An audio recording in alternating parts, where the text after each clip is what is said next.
नमस्कार, मी लाघवी ओमसावन बुलेटिनमध्ये आपलं स्वागत करते। महत्त्वाची बातमी, नुकसानग्रस्त भागात लोकांना मदत कार्य हे सुरू आहे असं पवार म्हणतात। 10 किलो धान्याचा वाटप करण्यात आलंय अशी माहिती अजित पवार यांनी दिली आहे। रात्रीपर्यंत लोकांना सुरक्षित स्थळी हलवण्याचं काम हे केलं जात आहे असंही उपमुख्यमंत्री अजित पवार यांनी स्पष्ट केलंय। पंचनामे मी काल रात्रीपर्यंत तिकडं फिरत होतो। सगळं प्रशासन तिथलं राज्य सरकारचं त्या जिल्ह्याचं हे सगळेजण तिथं कामाला लागलेले आहेत आणि आता कालपासून आम्ही ज्यांच्या घरात पाणी वगैरे गेलेलं आहे त्यांना तातडीनं 5,000 रुपये घरात पाणी गेलेलं आहे अशांना आणि 5 किलो तातडीनं गहू आणि तांदूळ असं 10 किलो धान्य।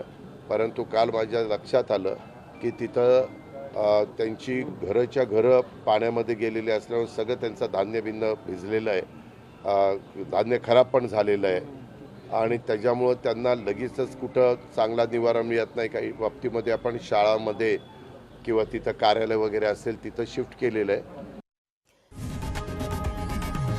लोकशाही मराठी ऐका, पहा, जागरूक रहा।